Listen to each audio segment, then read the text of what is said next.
All right, we are so lucky this evening. We have Alyssa Smith with us for both Geology in a Nutshell, and we're going to take a look at the Galapagos Islands. And then Alyssa is going to talk about her dissertation. And get this, local and regional spatial, chemical, and mineralogical variability of mafic lavas of the Central Oregon High Cascades with special emphasis on basaltic andesites. Carrie, that was wonderful. And I'm Paul Edison-Lom, stepping in as co-host. Some of you might have tuned in to hear our friend Andrew Dunning, who did our geology news for many years. Andrew's under the weather tonight, so we wish him well, and we will see him again in 2026. And Alyssa, who are you? That's a very deep and philosophical question. But if you haven't tuned in before, my name's Alyssa.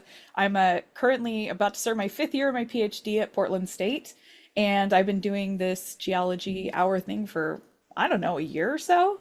Couple years. Is it really? Yeah, well, I feel at like I least. just started Yeah. this. I am going to talk about my little geology in a nutshell article, and then I am going to give my dissertation proposal that I have not looked at since June. We're going to see how it goes. It should Going to go go well. great.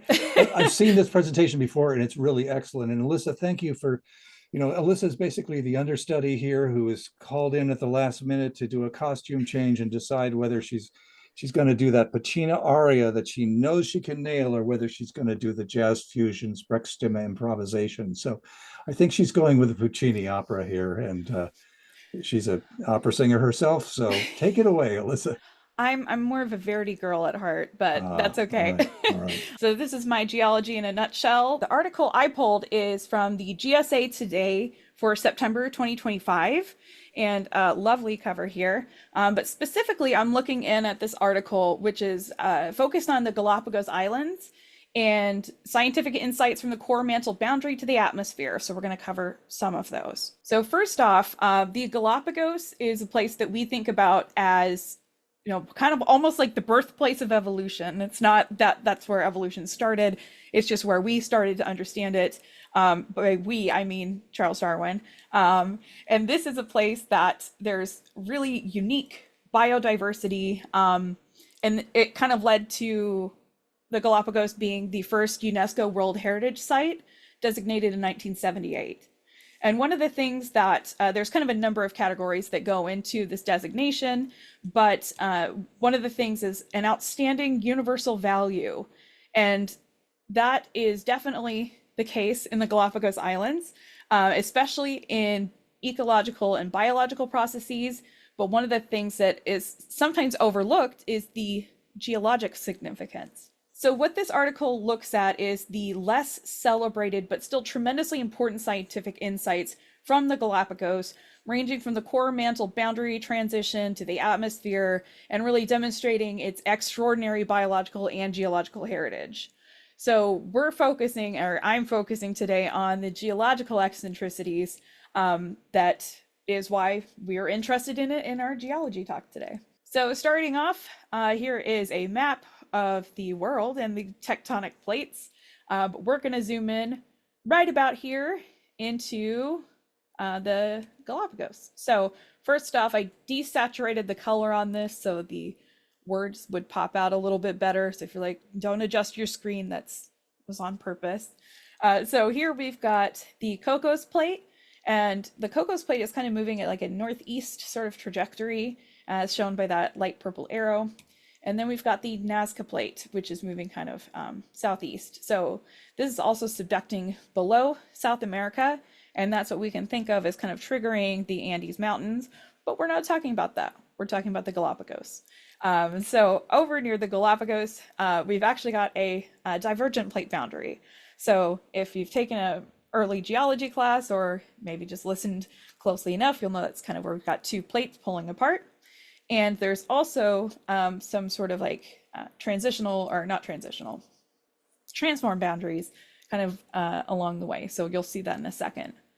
But the thing that's really significant here about the Galapagos and why it is very interesting geologically is this is also the location of a hotspot.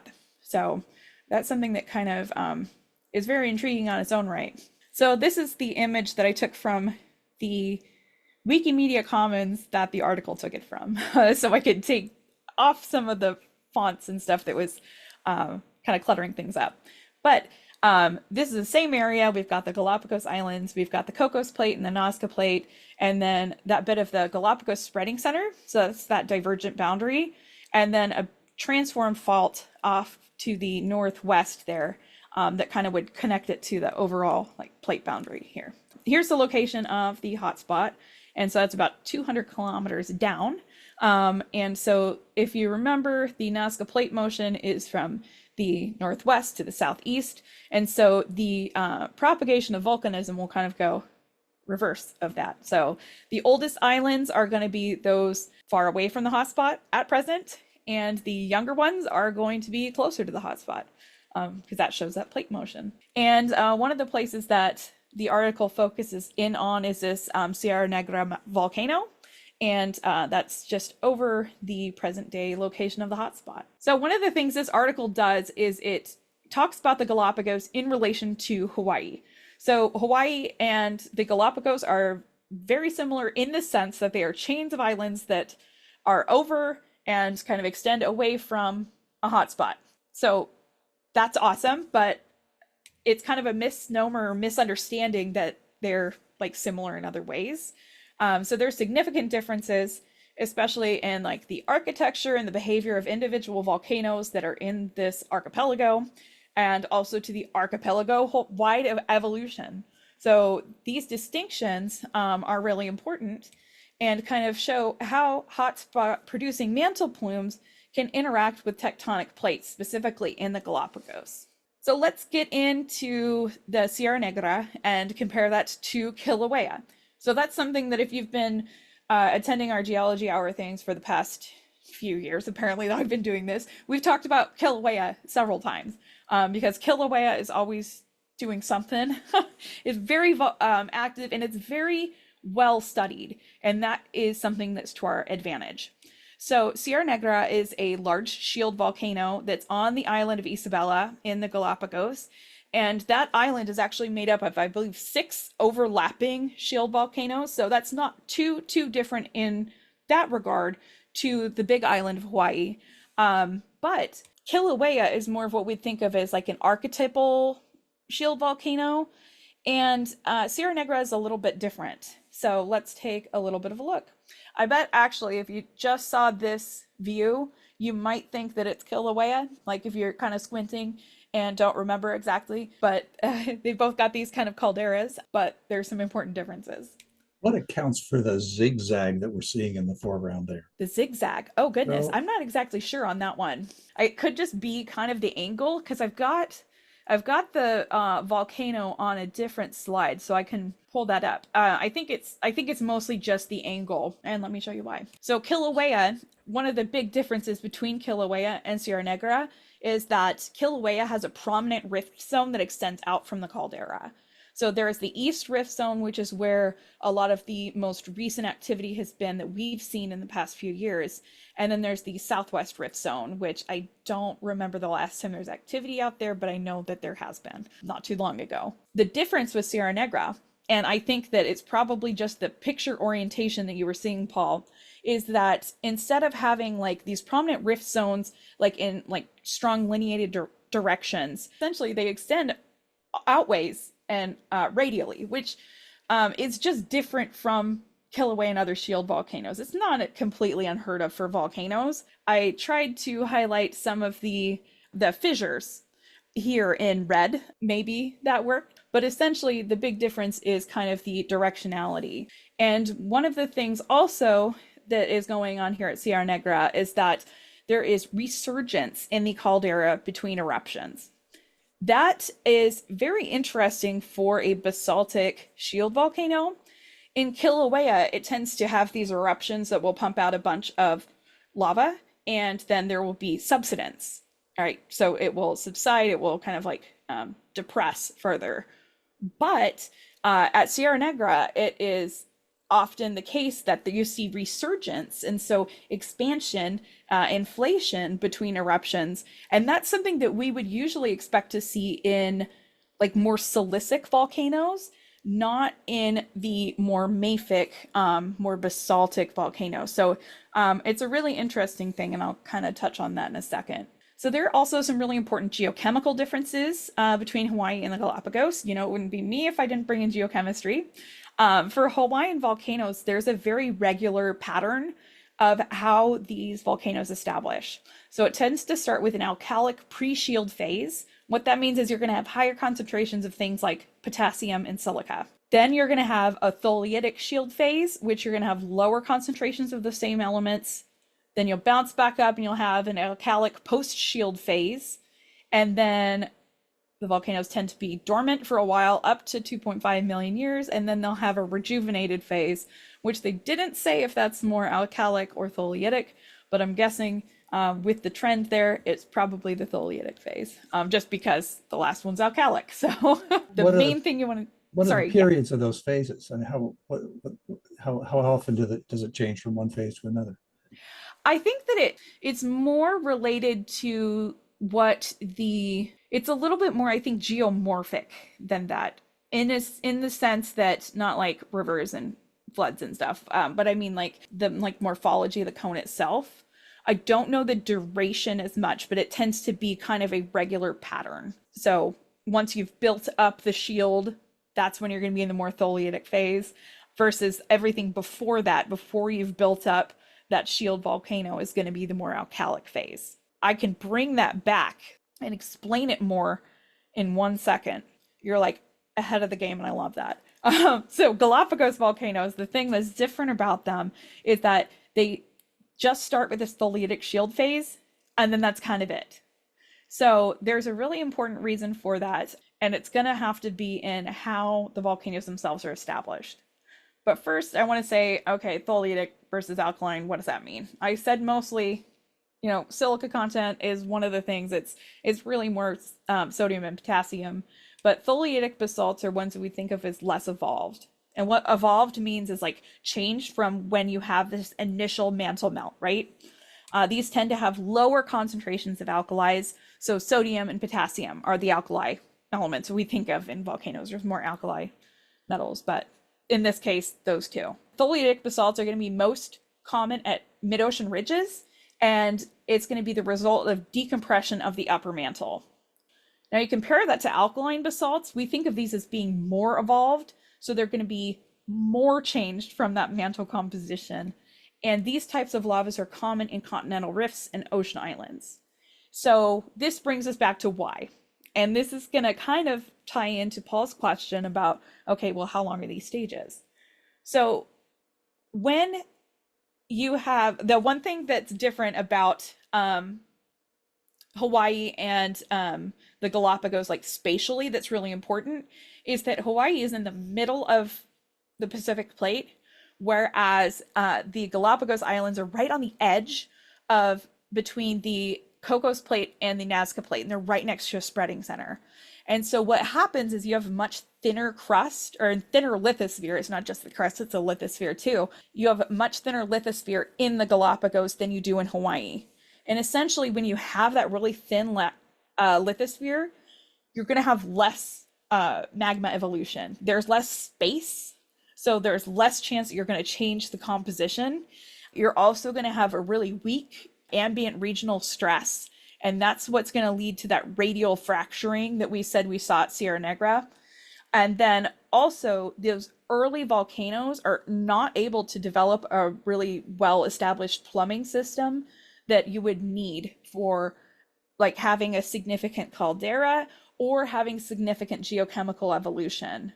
So largely, the difference between the chemistry is just how much space you're going to have between when those melts are derived and when they're erupted. So you have less space to change them. And so the idea of changing between the different types, the tholeiitic and the alkaline, and tholeiitic and alkaline, whatever the cycle is going to have to do with the magma actually having time to sit and evolve and then getting pushed out. And then if you're having things like recharge, that's going to change the composition as well.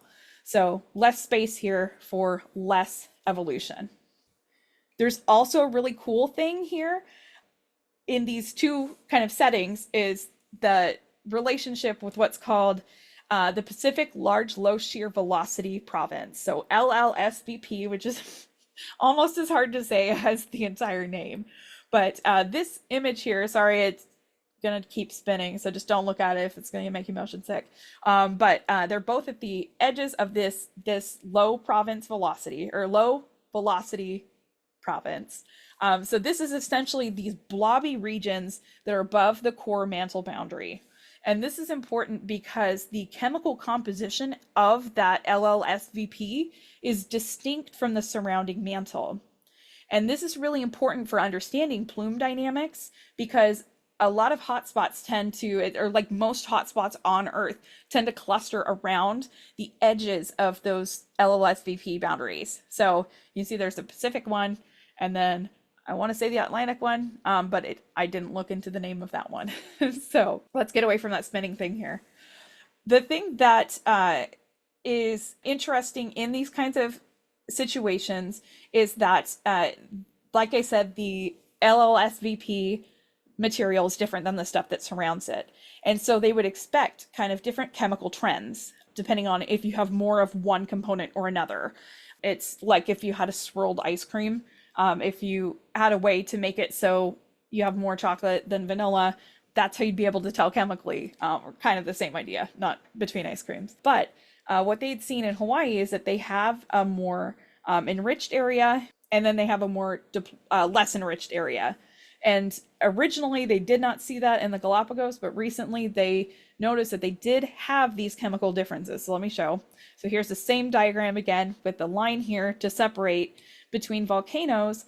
So volcanoes on the southwest side of this kind of divide, they would call the Loa trend. And the Loa trend is supposedly from a thin filament of material that rose from the Pacific LLSVP. And so that's going to have its own distinct chemistry. We're not going to get too much into it, just saying this is distinct here. And then also the northeast volcanoes would fall more of a Kea trend. These are based on Mauna Loa and Mauna Kea, which is where they got their names. But the Kea trend volcanoes are more of that lower mantle component that is not the LLSVP, so the ambient stuff there. And so what they noticed here that's really significant is that the LLSVP chemistry is different than it is in Hawaii. And so there's still chemical trends that they know that it's the same thing. I can't remember the exact chemical components. I believe they use some isotopes as well. But there's distinct chemical differences that shows that even within that large low velocity seismic velocity province. Oh my goodness, so many letters. But there's heterogeneity within that body itself that's also significant. So that's just another thing that they can learn from looking at lavas in the Galapagos. So I'm going to breeze over the rest of it. I have some questions. Oh, sure. Yeah. Olive comments that it seems like it's a lot closer to Iceland's situation geochemically. Is that accurate to say? I believe so. Okay. I don't know, from everything I know, which, I deal with continental volcanism, so it's limited. Yeah, Iceland is supposedly, or is known to be at the junction of a triple junction and a hotspot. So you've got like things pulling apart and you've got a hotspot there. So I would expect some similarities between these. I'm just not 100% sure what those similarities are. Okay, and I have to test some of my understanding of how mantle plumes work, and I know that this is evolving as it were. But the LLSVP, did I get that right? I think so. The velocity is how seismic waves travel through those. Yes. And from this, that's disgusting. I have to say, I don't know what I'm seeing there, but just that horrifies me. Can you tell us which of those blobs is the Pacific one? I guess it's the larger one, I would imagine. Let's see if I can. I was trying to see if I could pause the animation. I don't know if I People can. It's on the one audio under the only won't Pacific be- Ocean. Is it that one? This one right now. It's that one. Okay. So not only are these blobs, are they, the velocity is related to the temperature. And so if they are slower, they're cooler, or they're hotter. How does that work? I guess hotter, because now it sounds like they are our explanation for how mantle Velocity, I believe, plumes is hotter. Yeah. Okay. And are they becoming the explanation for how mantle plumes exist? I think that's what they're getting at. The article Okay. doesn't go into it very much. They mostly just touch on it and say, hey, these are different, All right. because they of this, or rather, the connection is that they're both plumes that are related to this low velocity, ugly blob thing we're seeing here. Yeah. And not to Which judge, but so Patty I know. says low velocity is hotter. So, but not Yeah. only are they hotter, but they also have different chemical composition. Yes. Yeah. Okay. So And do we what know why? it's Or just different haven't, material it's just different material. it's is what it comes down to. I don't know enough about these large low shear velocity provinces to say much more beyond that they're just different. But I believe this, I mean, the fact that they're different material, they're having these different velocities, which is how we can image them, says that they are at least rheologically different. So there's something different in the strength of the properties. That's what the seismic signals will tell us. And that's how they show up different. All right. And this is my last question, Your Honor. Sure. So in the case of the Galapagos, you have some material that can be chemically identified as coming up from the LLSVP. Yes. And then some that's coming up not from that, it's hotspot, but it's coming up from the mantle. Yeah, it's just the stuff that's around it. Okay. Essentially, it's probably melted because of that heat. And so it's basically that the plume isn't just bringing up one chemical composition of material. And this is a messier process than I'm probably trying to simplify in my brain. Everything's more complicated than the way we try and describe it. Glad to hear it. Yeah. It's messy and it's somebody else's life work and passion, and I'm not that person. I just don't know about it. Well, thank you for bringing it to us. Anyway, continue. Absolutely. Oh, we're almost done, actually. On my very last slide, all I wanted to say is that this article kind of highlights that there's more than just, quote unquote, just the evolutionary significance of the Galapagos, but there's actually a lot of justifications geologically for its designation as a first World Heritage Site. So it's really neat. There's one of those Galapagonian turtles there, and I believe that's Sierra Negra volcano. So we do have one other question here. Is Perfect. the rotating globe showing all the magma intrusion or a specific subset of magma intrusions? I'm pretty sure this is just showing with those provinces. So those large, low shear velocity provinces. I have to read it off here every time. So that's just what that was focusing on. This is like from the Wikimedia Commons media. It's available for the Pacific Large Low Shear Velocity Province. Are there other hotspots then that are, I guess, more discrete, more focused, that aren't part of these horrible, monstrous accretions? I think that there must be, because of the way they phrased it and saying that most of them tend to be clustered around. But I'd imagine that there's always outliers. There's always exceptions, and it looks like I have a co-host here. Okay, it's just a mess. We've got to do something about this. It's really. The one thing that I off of these guys. think we need to keep reminding all of us is that all of our national parks, heritage sites, they all seem to have this common denominator. It's the geology. And there's something unique about all of them because we're drawn to these sites. And yes, there's cool history and plant life, flora, fauna that's really unique. But underlying to that is the geology, which I think is a pretty cool story. So, Absolutely. Alyssa, are you ready to make that transition to your next adventure here? Yeah. So I am going to transition then, to it is not June 11th, 2025. I didn't want to change that because I wanted to keep the date for if I ever needed to know that again. But this is my presentation I gave in June on my thesis topic, or my dissertation topic, which is local and regional spatiochemical and mineralogical variability of mafic lavas of the Central Oregon High Cascades, with special emphasis on basaltic andesites. Will you tolerate some interruptions from me on terminology? Because I know you presented Absolutely. this to your peers, which is the most Mm-hmm. intimidating audience you can have. Mm-hmm. But there's going to be some of the stuff that's a little over my head, and I want to make sure that I can follow along. Absolutely. So we're going to start out with a very zoomed out view. I did not take this picture. And actually, if we're going to be real, my field area isn't in here. It's just out of the field of the picture. But I want to show kind of the Cascade arc. So this kind of blob here shows the Cascades, which extend from Canada all the way up here, and then out of the frame down to California.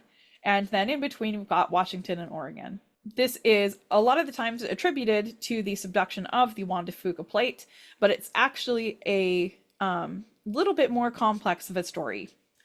So this is a map showing the geomorphic provinces of Oregon, and we're going to ignore most of them to focus in on the Western Cascades and the High Cascades. So these are important time delineations, and we're going to go into each of those separately. So the Western Cascades is the earliest expression of the Cascades in Oregon. So specifically in Oregon, it's the period from about 40 to 7.5 MA, depending on who you're talking to. So it kind of is going to be different study by study, but for this study, 40 to 7.5 MA. So in this time period, this is when you had a wider trace of the Cascades, a wider arc, and a lot of the volcanism here is attributed to compressional tectonics. And also during this period, this is when you're going to see andesitic volcanism, which is kind of what we would think about for a continental volcanic arc. But I'm going to stop you. Sure. Compressional tectonics? Yes. Tell me. So that is talking about kind of subduction. So that's something that the reason why we have compressional tectonics in a subduction zone is you've got plates that are moving together, and that's because of compression. Like the sigma one is the direction of greatest principal stress should be horizontal during compression. So that means like most of the stress is that way, versus in extensional tectonics is when the greatest stress is oh my goodness, vertical. And so you've got compression, or you've got extension because the plates are moving apart. Sorry, I kind of jumbled that a little bit. Did that answer your question? I think so. Things are getting mushed together. Perfect. Yes. Got it. So compare that to the High Cascades, and that's the period of roughly 7.4 MA to the present. And this is going to be a period where the arc trace is narrower, and it's also eastward. And this is a period of extensional tectonics and basaltic andesite volcanism. And a lot of this is attributed to the transition from compressional to extensional has to do with rotation of the Oregon block. And that is just kind of an ongoing process. And I think you mentioned that earlier, Paul, is that I did mention that the whole block has been rotating for the past 40 million years or so. Mm-hmm. Clockwise. Yes. What changed to go from compressional to extensional, though? I'm not sure I understand that. That is something, oh my goodness, I'm so bad with spatial stuff. Or if stuff. it's understood. It is understood, but essentially what happens is that it depends on kind of where you are in the rotational bit. So it has to do with kind of like, where are you in the axis of rotation? I think I understand that. Some things are getting smushed and some things are getting pulled apart. Perfect. Yes. I can live with that. I think I've seen that in the sense that we have compressional tectonics generally in Northwest Oregon, whereas we have basin and range down in Southeast Oregon and Nevada. There you go. Okay. Yeah, and there's a whole mess of things going on because we forget that, or we don't forget, we just kind of gloss over the fact that we talk about one block rotation, but there's blocks all around it that are doing their own things. And so one of the main drivers for the kind of rotation is the pressing from below of the Sierra Nevada block upwards. And so it's kind of Oregon's moving because of it.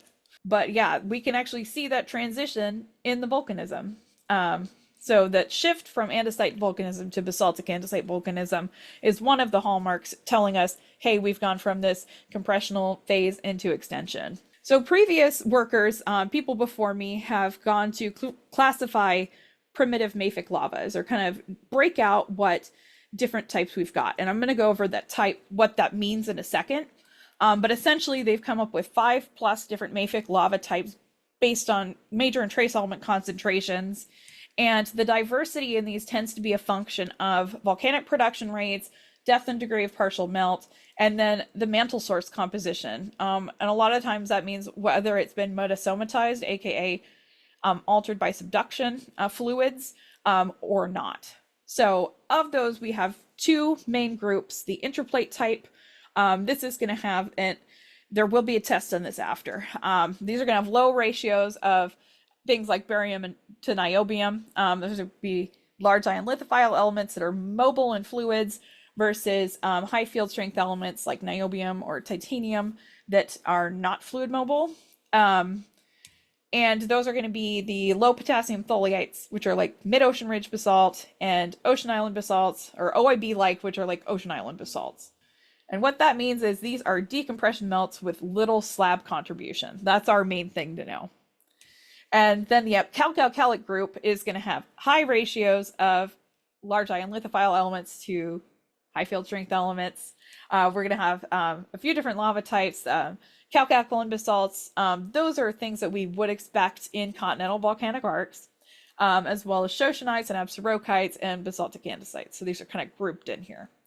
What we need to know, what we need to take away from that, is that these ones are shallower melts that are caused by the rise of those decompression melts. So can we, I think a lot of us, there's a lot of new terminology there. But once again, you have two different kinds of lava. Mm-hmm. Is there any similarity between this and your earlier story about the Galapagos versus the Hawaiian? Yeah, absolutely. Great catch. It's like how these things are all connected somehow. Essentially, things like the LKT here, low potassium tholiites, those are going to be those ones that are like early, or the melts of the upper mantle. And so that's the type that would be the, that's like the shield building phase, right? That's like the shield building phase that they talked about with Kilauea.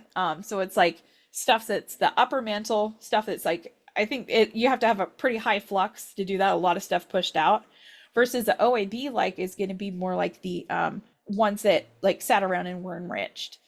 In this case, it's not that they were enriched, it's that they're from a different mantle source that is enriched. So it's a little more confusing. So maybe a lot more confusing, but it's more confusing because we had a simpler system in the earlier story, which is hotspots coming up through ocean crust. Sure. Pretty much. Whereas Yeah. here, it's not only, we've got stuff coming up from subduction volcanism, but it's coming up through the continent, which has got all kinds of things going on. Exactly. Yeah. And that actually ties in kind of to my next one here, which is talking about differentiation. So I was talking about primitive basalts. What that means specifically in this case is that there's going to be very little that happens between when their melts are generated in the mantle and when they erupt on the crust, like on the surface of the crust. And so that if we were just to have a straw that goes from the mantle through the crust up to the surface, we would get very primitive basalts. Those are going to have high magnesium, low iron. But that often is not the case. In fact, it's almost never the case. Usually there's something that happens in the middle. There's a magma chamber that is incredibly simplified here, and we have a process called differentiation. So differentiation is when you're changing the composition of things between the melt generation and eruption. Some of the processes that can happen are going to be crystal fractionation. So what that means is that the minerals are going to form, they're going to crystallize out as the magma cools. Things crystallize because it's cooling, things cool because it's crystallizing. You can also have assimilation of crust. So you're incorporating rock from around, and that is going to have a different chemical composition than your melt. And so if you incorporate that outside material, you'll change the chemistry. You can also have magma mixing. So if you have another magma body that intrudes, it has its own chemical composition, the mix will create something different. You can also get recharge, which is one that I think is often left out of these kinds of models, which is basically you're just getting injection of more material, more of that early melt material into the magma chamber that's been sitting there. So the Central High Cascades, we're bringing it back to Oregon, right? This is the area I'm looking at. It's a place with relatively high vent density for a continental volcanic arc. This is a place where basaltic andesites are much more voluminous than basalts, and there are sparse higher silica areas, mostly concentrated around the Three Sisters. This is also an area where there's a large number of aligned or clustered vents. You can kind of see it on this diagram, especially towards the south. Can you see my cursor? Yes. Perfect. So especially down below the Three Sisters, you can kind of see these lineaments in here, right? There are some above too. That's pretty unique in this area and one other area in the Cascades, but mostly here. So that's interesting. There have been multiple people who have worked specifically on basaltic andesites. A lot of these tend to be mentioned mostly in context of other things. But what has been recognized is that basaltic andesites are dominant over basalts volumetrically. There were some studies early on that kind of tried to explain basaltic andesites. They grouped in the North Sister type, which is the NS type, as having low concentrations of large ion lithophile elements, rare earth elements, and high field strength elements. That's what all those abbreviations are there. You can see the other type is the Mount Washington type, which is MW type, and those are going to have higher concentrations of those things. There's two main things that kind of are of interest here, and it's first of all the disconnect from primitive basalts. A lot of the time what we would think of is that basaltic andesites you can generate by evolving a basalt, but it doesn't seem like there's much of a genetic tie here between the basaltic types and the basaltic andesites. And there's not, between this North Sister type and Mount Washington type, it doesn't look like you can explain both of them from the same parent material. Also, another thing that isn't on the slide but is important is that these types are very general in the literature too. Is they just say higher versus lower, and that's not really something that has ever helped me to sit very comfortably, because I want to say, okay, well, what does that actually mean? You've got some charts there Yes. with elements on them. Can you Yes. explain those charts? Yes. So these are chondrite normalized, but these are normalized mantle incompatible element diagrams. So these are what people would call spider diagrams. People get a little itchy when you say that, because I think that they get a bad rep, and because they look complicated. You're like, what are these elements? And these are kind of abbreviated. Normally there's a lot more elements on these diagrams, but this is what available with this analysis. And what that shows is kind of, you look for broad trends in the element patterns. So if you're saying that things are associated with the same process, they should have a similar pattern shape. What we need to see here is that there's a slightly different pattern shape between the North Sister type and the Mount Washington type. The North Sister type tend to be below those normal basalts of gray fields on there, and the Mount Washington type tends to be above. And so that's like the most like first level thing that we can take away from these diagrams is that they're different. We've got some questions or comments in the chat here. Yeah. That why is andesite and basaltic, and why is the difference between andesite and basaltic andesite important? I think we're asking you to kind of retread what you've been saying.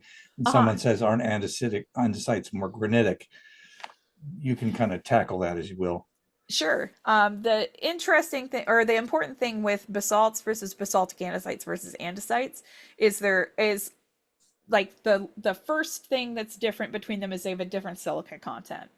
The mantle, if the mantle has low silica concentrations or low like overall concentrations, but what happens when you melt the mantle is, since that stuff doesn't tend to fit very well, the stuff that you melt is going to have a higher silica content. So if we were to just melt the entire mantle, it'd have the composition of komatiite, which is a lava that's no longer produced on Earth because it's not hot enough anymore. That's a type of lava that was common in the Archean period, and it hasn't really been produced in the last 2 billion years. That would be the ultramafic. It's just ultramafic lava. Just also make. So we don't get ultramafic lava anymore. We only get mafic lava. And so essentially anything that we have is going to be between, for a mafic lava is going to be between 45 and 52% silica. And that's going to be our basalts. If you're going to have a basaltic andesite has a slightly higher silica content. So it's got to be more changed from the mantle, but it's still considered mafic, at least in my study. And that's what we're talking about today. Some people will say intermediate, but I'm going to fight them. Not really. So that's going to have a higher silica content. So you have to have changed it more from the time it was basically kicked out of the mantle. Andesites are the things that we usually would see in continental volcanic arcs. That's where the Andes, or it got its name from the Andes Mountains. The Andes Mountains are mostly andesite with lesser of the mafic stuff and lesser higher silica stuff. So the fact that we've got basaltic andesite instead of andesite or instead of basalt is part of the question. And I can actually bring that to some of my questions that I'm looking to answer here. And first of all, it's how much variation is there in mafic lavas throughout this part of the Cascades?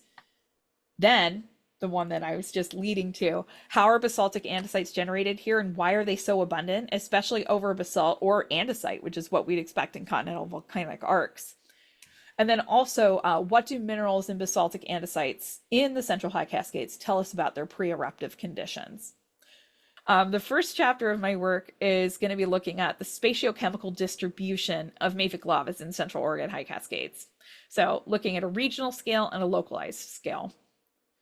So to kind of cut things a little shorter, basically there have been two main scales of previous studies looking at the arc-wide and looking at regional. So here are the studies that kind of looked at those. And these were really important for building our foundational understandings of mafic volcanism in the Cascades. What we know from those studies is that the mafic lavas are dominant and that basaltic andesites are greater than basalt. Then what I said before about a high number of clustered or aligned vents, most of these are parallel with the strike of the High Cascades graben. And there's also chemical variability that reflects kind of different processes. From there, there have been a few studies that have looked at kind of small scale heterogeneity, like Sand Mountain Field. The important thing to take away from here is that this is a chain of volcanoes that essentially erupted at the same time, but there's at least 2 to 3 different magma sources that they've credited for talking about, or that would explain the chemical variations.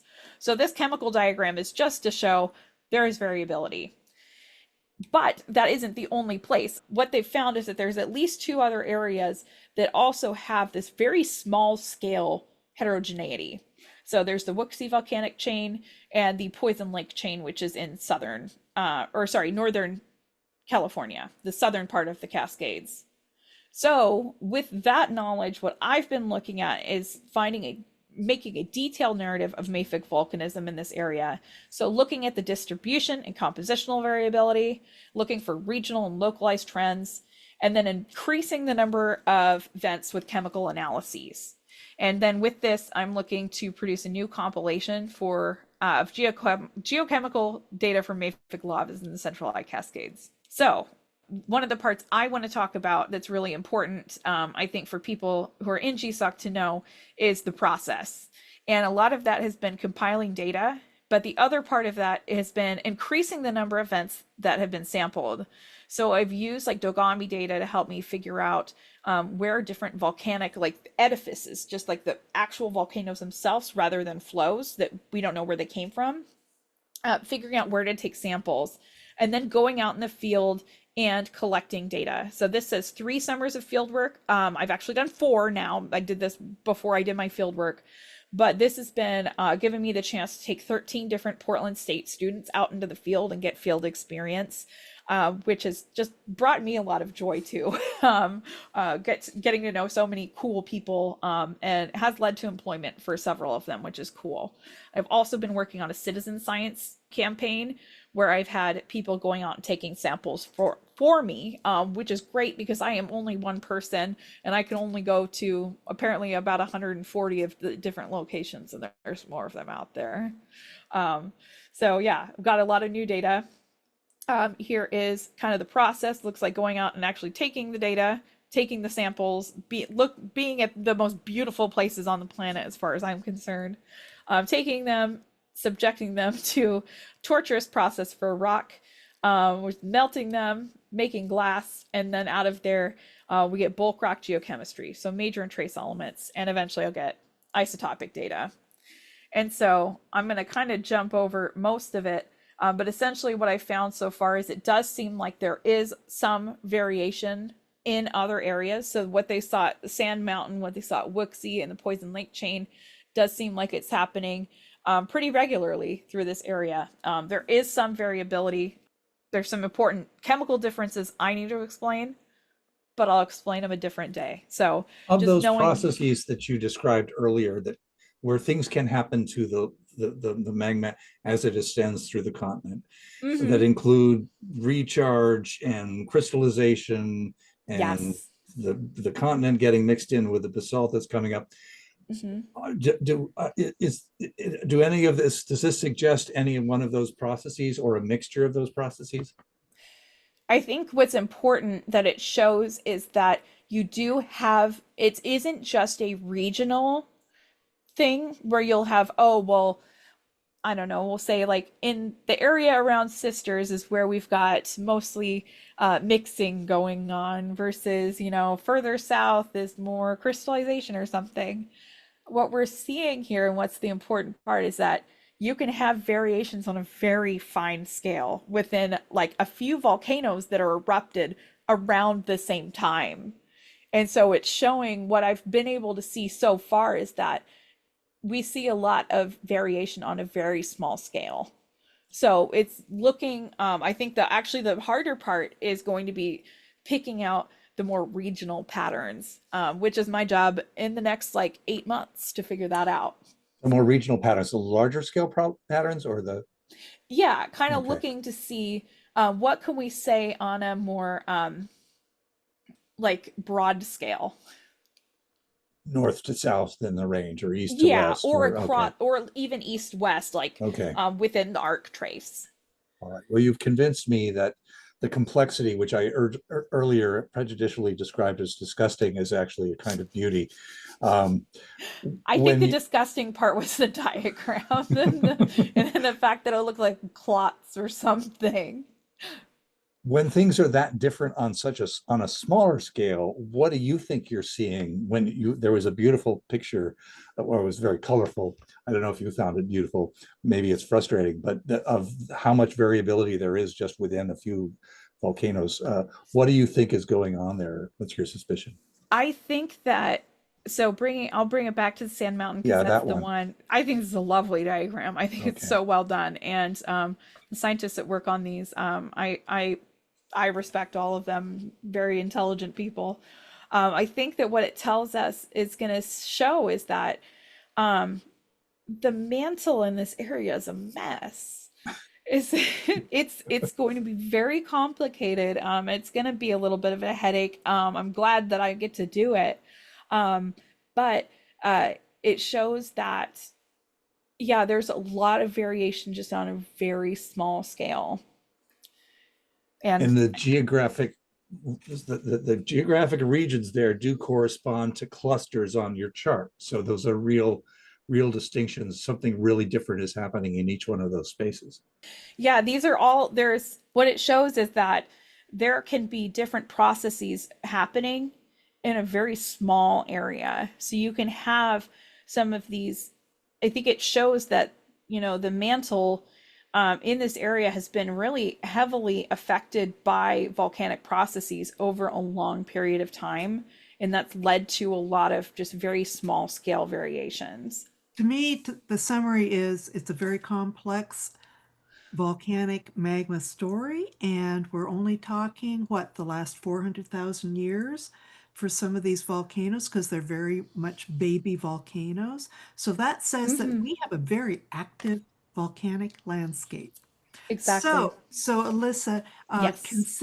citizens assist you with sample collection? I think the answer to that is yes. Yes. And what level of training will be required?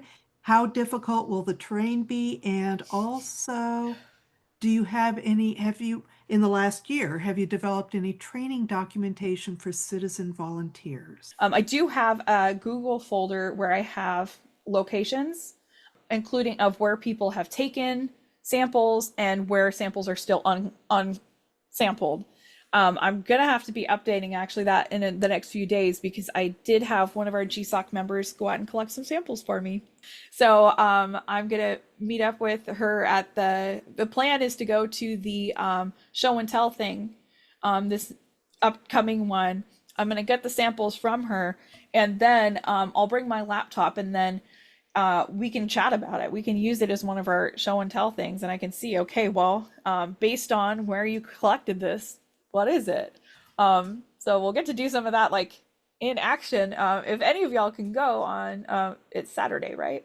Saturday at noon at Dick's Primal Kitchen on Woodstock Boulevard here in Southeast Portland. That's really exciting because I think Yeah. that's the first Vote Scholar presentation we've had at the Rock Show and Tell, and of course that's a perfect place to have that kind of conversation. So that's Yeah. I hope I can make it to that. We do have one other question, and that was with these samples that are being collected, are you also able to pull dates from those, or is it just geochemistry that you're getting from the citizen collected samples? The answer is it depends. So most of these are they're going to be bulk rock geochemical data at the very least. For dates, I have to be a little more specific with my sampling, and so I am targeting dates for some of my samples I'm getting for my work. But most of those are going to be, I think, some of the bigger shield-looking volcanoes in the south part of the state. But I can make like thin sections of some of those. It all is budget depending at this point. But even if those samples are collected after I'm done with like the analysis, I'm gonna work in this area until I die. I'm convinced. I'm like, so if they don't get done now, they will get done soon. So I never want to stop learning about this area. You had me at the Cascades are usually explained as a result of subduction volcanism, but it's more complicated than that. It's so much And more and thinking about both the compressional and extensional regimes and how that affects. Help me here. What's the broad scope, the answer to the question, how the lavas differ from the compressional to the extensional regimes? Did you say that? Not entirely. Okay. No. So the difference between lavas in compressional versus extensional settings. So it isn't technically, it's not a very easy question in itself to answer, but a lot of it has to do with kind of like what I was talking about earlier is the time component, right? So in continental volcanic arcs, or places where you've got subduction, you have to have time for these plumbing systems to develop. And Right. so you have basically just more opportunity for things to sit there and to get messy, to, change from what they were in the mantle to what they become before they erupt. It's basically just more opportunities for things to happen. A lot of the time also in a compressional setting where you've got essentially subduction is what I'm saying in here is you're also going to have the introduction of subduction related fluids. So whether that is, depending on who you talk to, it's just like water and volatiles driven off from the subducted sediments or from the plate, or if you have melting happening of the plate, things like that. So those are just all things that can come in and be an influence. Okay, but when you have an extensional regime, it's faster. It kind of, in some regards, it's not like you're not guaranteed the time for things to sit there. Mm-hmm. It's mostly decompression melting. So it's like whatever melts in that situation. A lot of the time it's upper mantle stuff. And it's just whatever's the easiest to melt will come out. So Decompression melting is when you pull things apart, you relieve the pressure, things melt. But It's we've also relieving got stuff pressure. coming up from the water that's coming out of the hydrolyzed minerals in the ocean crust, right? Kind of, yeah. It depends on what your domain is, but I think what you said there with removing pressure Mhm. is important in extension. And the main thing is that this can be also the case, like if you have like a weight on the crust that's removed, like Right. thinking about glaciers, things like Glaciers. that. So basically, things that are being compressed or that have a lot of pressure on them melt at a higher temperature. And so if you remove that stress, either like you melt a glacier, you erode away a mountain, things like that, you've got less stress on the crust, so things melt at a lower temperature. So if you've already got subduction sorts of stuff going on with the Hmm. ocean crust going down to a certain depth and then Hmm. hydrolyzed minerals releasing their water Sure. and the water coming up, but if you've already got that going on, this adds to that or subtracts pressure, so it allows that to happen faster or more often or more voluminously. I think you're touching on why it's such a complex process, because it isn't always a like, we as humans like nice, neat boxes, right? We like to put our geology in these little boxes with bows and labels, right? Mhm. The earth does not care. And these things do not happen on such a sterile plane. And that's why it's so complicated. Is if yeah, we just had a subduction setting where we had melting, we had, fluids driven off, all of that. And we would say, okay, well, this is the composition here. But what's happened and why it's so complex is that you had that process happening in the Cascades. You still do. There's still subduction going on. It's just that extension is the more dominant tectonic regime right now.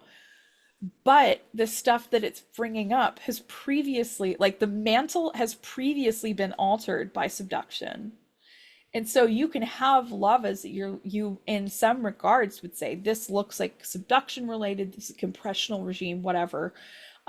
Which is why a lot of people had thought about the Cascades as just a subduction setting in the past. But the reality is that the subduction has been going on for 40 million years, and even though extension may be the more dominant process now, it can be overprinted is kind of the word we would use. Like the overprinting of the subduction can hide things that would otherwise look like blatantly tholeiitic lava brought up, decompression melting of the upper mantle. In reality, a lot of those that mantle can be altered by the subduction processes that has gone on beforehand.